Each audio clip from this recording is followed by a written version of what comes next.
Hello everyone, welcome back to R K smart classes. आज हम start कर रहे हैं क्लास 8 का प्रैक्टिस पेपर। ठीक है। कितना समय मिलेगा आपको? 2.5 घंटे का समय मिलेगा। अधिकतम अंक कितने हैं? 60। सामान्य निर्देश की बात करें, निम्नलिखित निर्देशों को पढ़कर उनका पालन कीजिए। पहला क्या है? देखो, इस प्रश्न पत्र में कुल 4 खंड है, क ख ग और ख। इस प्रश्न पत्र में कुल 11 प्रश्न हैं, सभी अनिवार्य हैं। टोटल कितने प्रश्न होने वाले हैं? 11। और सभी के उत्तर आपको करने हैं। प्रश्न पत्र में आंतरिक विकल्प दिए गए हैं, यानी कुछ आपके पास ऑप्शन होंगे तो और वाले में कोई एक कर रहे हैं। प्रश्नों के उत्तर दिए गए निर्देशों का पालन करते हुए लिखिए, यानी निर्देश दे रखे हैं आपको 20 शब्द 30 शब्द में जो भी लिखना है उस हिसाब से आप करेंगे। यथासंभव प्रत्येक खंड के प्रश्नों के उत्तर क्रमशः लिखिए। एक खंड के उत्तर हमें एक जगह लिखने हैं। खंड का देखो क्या कहता है, अपठित बोध। निम्नलिखित गद्यांश को ध्यानपूर्वक पढ़कर उस पर आधारित पूछे गए प्रश्नों के उत्तर लिखिए। तो हमें ये पूरा गद्यांश पढ़ना है। अब पढ़ने के बाद इसके उत्तर लिखने हैं।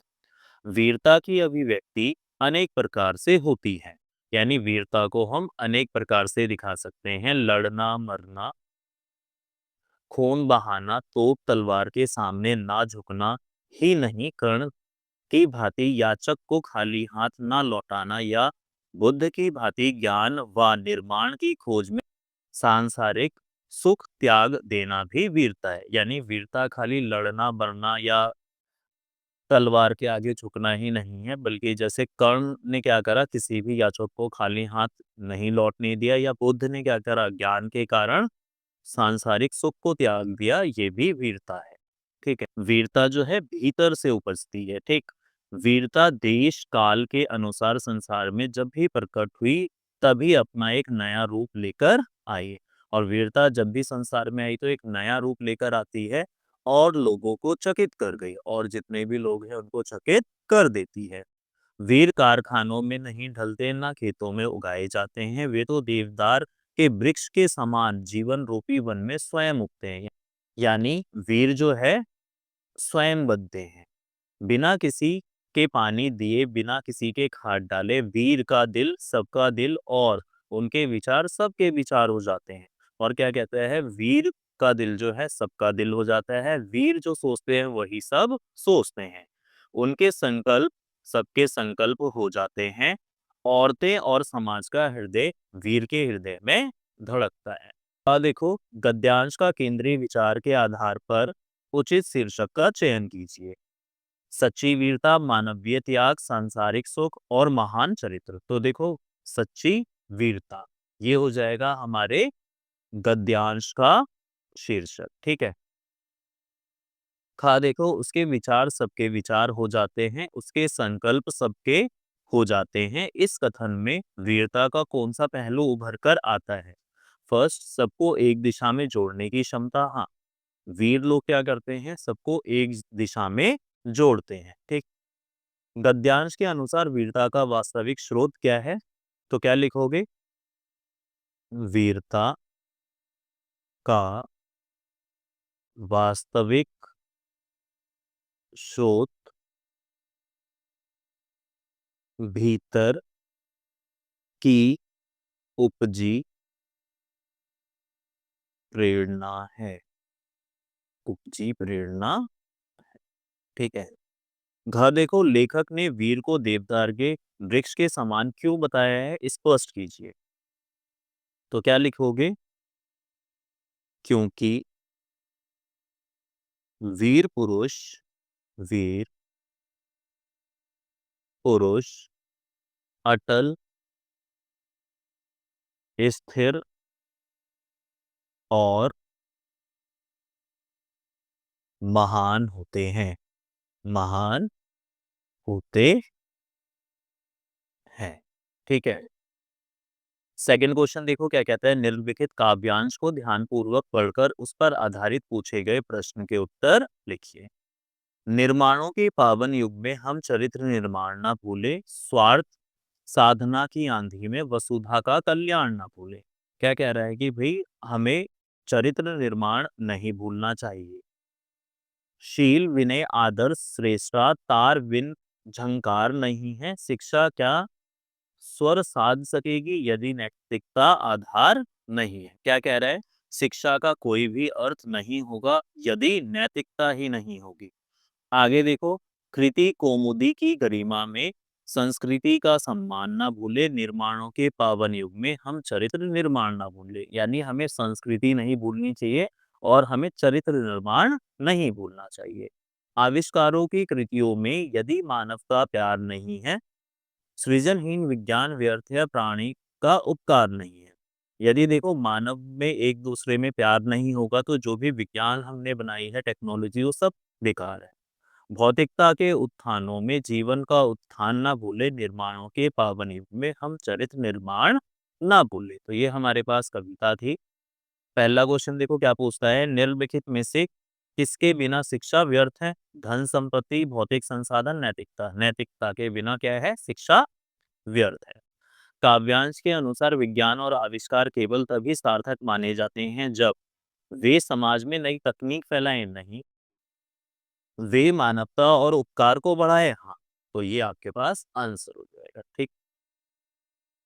गा देखो क्या कहता है, काव्यांश में किस बात को ना भूलने की सलाह दी गई है? कोई एक सलाह बताइए।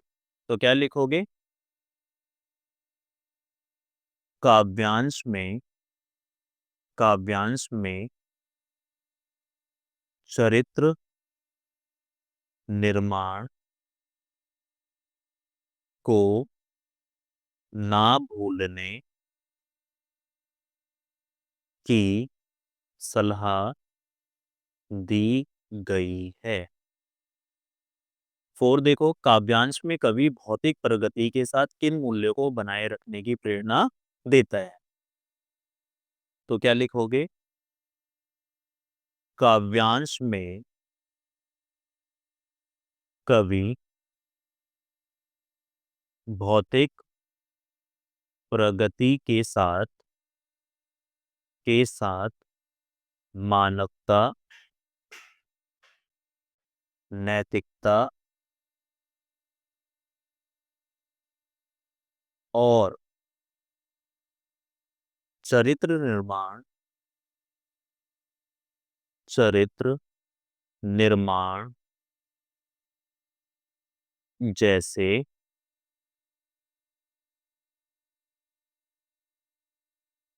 मूल्यों को बनाए रखने की प्रेरणा देता है। ठीक है। थर्ड देखो, निम्नलिखित व्याकरणिक प्रश्नों के उत्तर लिखिए। स्तंभ का रेखांकित भाग को स्तंभ खा में दिए गए व्याकरणिक परिचय से सुमेलित करके उत्तर पुस्तिका में लिखिए। जैसे विलवासी जी ने झाऊलाल को 250 रुपए दिए, कर्म है ना ये, कर्म कारक। बस तो फर्स्ट क्लास है जी, विशेषण, विशेषता है ना। परंतु मैं उसे बदलू काका कहा करता था। मैं देखो क्या है, ये सर्वनाम है ना। फोर फोर देखो, सुमेलित शब्द में प्रयुक्त उपसर्ग, उपसर्ग तो आगे लगता है ना, तो उपसर्ग क्या हो जाएगा? सु। और मेलित क्या हो जाएगा? मूल शब्द। ठीक है। दार प्रत्यय का उपयोग कर कर एक शब्द बताइए। तो क्या बना सकते हो? ईमानदार। दो और दो जोड़ना, मुहावरे का अर्थ बताइए। दो और दो जोड़ने का मतलब क्या होता है? अनुमान लगाना। मधुकर शब्द के दो पर्यायवाची शब्द लिखिए। तो मधुकर कौन होता है? भौरा होता है ना, भौरा या भ्रमर। शीत शब्द का विलोम, शीत का मतलब सर्दी होता है, तो शीत का विलोम होगा उष्ण, गर्मी। माखन चुराने वाले को क्या बोलेंगे? माखन चोर। लास्ट देखो 10th, पानी परात को हाथ छुओ नहीं, नैनन के जल से पग धोए। तो इसके अंदर देखो, एक बात को बहुत बढ़ा चढ़ाकर बोला गया है ना, तो इसमें कौन सा अलंकार होता है जब बातों को बढ़ा चढ़ाकर बोला जाता है? अतिशोक्तिय अलंकार। तो क्या लिखोगे? यहाँ लिख देता हूँ, अति विजिबल है ना? हाँ। अतिशयोक्ति अलंकार। जब बात को बहुत बढ़ा-चढ़ाकर बोला जाता है तो कौन-सा अलंकार होता है? अतिशयोक्ति अलंकार। देखो, खंड गा क्या कहता है? निम्नलिखित गद्यांश को पढ़िए और पूछे गए प्रश्नों के उत्तर लिखिए। हम 5 मित्रों ने तय किया कि शाम 4 बजे की बस से चलें। यानी चारों मित्रों ने क्या करा कि शाम की 4 बजे वाली बस से ये जाएंगे। पन्ना से इसी कंपनी की बस सतना के लिए घंटे भर बाद मिलती है। यानी इनको कहाँ जाना था? पन्ना से सतना, जो जबलपुर की ट्रेन मिला देती है। सुबह घर पहुंच जाएंगे। हम में से 2 को सुबह काम पर हाजिर होना था, इसलिए वापसी का यही रास्ता अपनाना जरूरी था।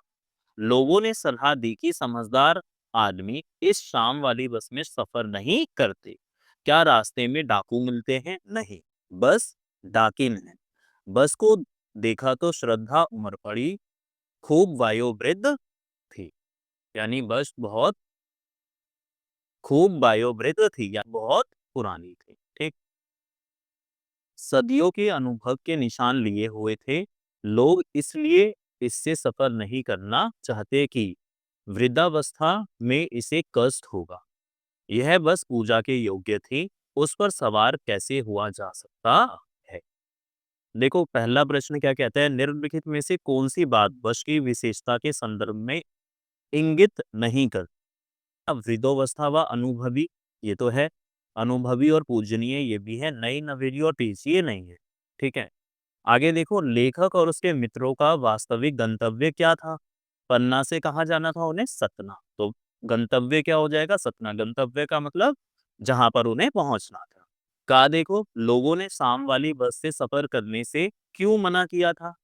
क्योंकि बस में बैठने की जगह कम थी? नहीं, क्योंकि रास्ता सुनसान और डरावना था? नहीं, क्योंकि वह बस बहुत पुरानी और जर्जर थी। ये आंसर होगा। हाँ देखो, लोग इसलिए इससे सफर नहीं करना चाहते कि वृद्धावस्था में इसे कष्ट होगा। इस वाक्य में कौन सा भाव इंगित है? पहला कौन सा है? व्यंग, करुणा, संदेह या घृणा? तो व्यंग हो रहा है ना? व्यंग मतलब एक तरह से हंसी मजाक में लोग बोल रहे हैं। क्वेश्चन 5 देखो क्या कहता है? गद्य पाठों पर आधारित निम्नलिखित प्रश्नों में से किन्हीं 2 प्रश्नों के उत्तर लिखिए। पहला, बाज और सांप में कौन सा पात्र आपको अधिक समझदार लगा और क्यों? दूसरा, मशीनी युग ने कितनों के हाथ काट दिए? पंक्ति का अर्थ स्पष्ट कीजिए। क्या निराश हुआ जाए? पाठ के माध्यम से लेखक क्या सीख देना चाहते हैं? वीडियो के एंड में हम आपको इसके आंसर प्रोवाइड कर देंगे। 6 वाला देखो, गद्य पाठों पर आधारित निम्नलिखित प्रश्नों में से किन्हीं 2 प्रश्नों के उत्तर लगभग 30 से 40 शब्दों में लिखने हैं। 2 ही प्रश्न लिखने हैं। वीडियो के एंड में हम आपको इसके आंसर भी प्रोवाइड कर देंगे। ठीक है। क्वेश्चन 7 देखो, निम्नलिखित पद्यांश को पढ़कर पूछे गए प्रश्नों के उत्तर लिखिए। पक्षी और बादल ये भगवान के डाकिए हैं जो एक महादेश से दूसरे महादेश को जाते हैं। क्या कह रहे हैं कवि? पक्षी और बादल किसके डाकिए हैं? भगवान के। ये एक महादेश यानी एक देश से दूसरे देश जाते हैं। हम तो समझ नहीं पाते, मगर इनकी लाई चिट्ठियां कौन कौन पढ़ पाता है? पेड़ पौधे, पानी और पहाड़ बाँचते हैं यानी पढ़ पाते हैं। जो एक महादेश से दूसरे महादेश को जाते हैं, काव्यांश के अनुसार यह पंक्ति किस पर लागू होती है? पक्षी और बादल पर। किस पर लागू होती है? पक्षी और बादल पर। चिट्ठियां शब्द कविता में किसका प्रतीक है? धार्मिक उपदेशों का, लोक वर्णनों का, प्राकृतिक संदेशों का, कवि की कल्पना का? प्राकृतिक संदेशों का। ठीक है।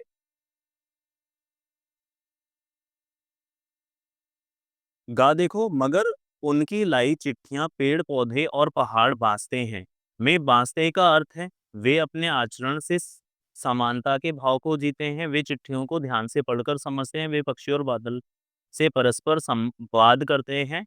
वे ईश्वर के आदेशों का पालन नहीं करते। तो ये कह सकते हो वे पक्षी और बादलों से परस्पर संवाद करते हैं, है ना? घा देखो, पद्यांश में निहित मूल शिक्षा है। प्रेम संदेश, प्रकृति आदर, मानवीय एकता या वैश्विक बंधुत्व? तो देखो किसका मूल संदेश है, वैश्विक बंधुत्व का, क्योंकि एक महादेश से दूसरे महादेश पक्षी और बादल आसानी से जा पाते हैं। ठीक है। प्रश्न 8 देखो, पद्य पाठों पर आधारित निम्नलिखित प्रश्नों में से किन्हीं दो प्रश्नों के उत्तर लिखिए। पहला देखो, कवि ने दीवानों की हंसी कविता में दीवानी शब्द का प्रयोग किस प्रकार के व्यक्तियों के लिए किया है? कबीर ने अपने दोहे में तलवार और ज्ञान का प्रयोग किसके प्रतीक के रूप में किया है? कृष्ण अपनी माँ से अपनी चोटी के संदर्भ में क्या क्या प्रश्न करते हैं? वीडियो के एंड में हम आपको इसके आंसर प्रोवाइड कर देंगे। नाइन्थ वाला देखो, नाइन्थ में भी सेम है प्रश्न उत्तर। वीडियो के एंड में हम आपको इसके उत्तर प्रोवाइड कर देंगे। क्वेश्चन घ देखो, रचनात्मक लेखन। निम्नलिखित में से किसी एक विषय पर 80 से 100 शब्दों में हमें पत्र लिखना है। का देखो, आप सौम्य सौम्या हैं। आपके मोहल्ले में सड़क के दोनों ओर स्ट्रीट लाइटें कई दिनों से खराब हैं, जिससे शाम के समय अंधेरा रहता है और दुर्घटना का खतरा बढ़ गया है। नगर निगम अधिकारी स्ट्रीट लाइटें ठीक कराने हेतु पत्र लिखना है आपको। यानी जो सड़क के किनारे जो लाइटें होती है ना, वो खराब हो गई है, उसके लिए पत्र लिखना है। अथवा आप अदिति आदित्य हैं, आपके मित्र सखी को विद्यालय की वाद विवाद प्रतियोगिता में प्रथम स्थान प्राप्त हुआ है, उन्हें बधाई देते हुए मेहनत जारी रखने की प्रेरणा देते हुए पत्र लिखना है हमें। ठीक है। यानी डिबेट कंपटीशन में फर्स्ट आया है तो आपको उसको बधाई देते हुए पत्र लिखना है। वीडियो के एंड में हम आपको इसके आंसर प्रोवाइड कर देंगे। 11वां देखो, निम्नलिखित में से किसी एक विषय पर लगभग 80 से 100 शब्दों में अनुच्छेद लिखिए। पहला क्या है, सच्ची मित्रता का महत्व, इस पर लिखना है।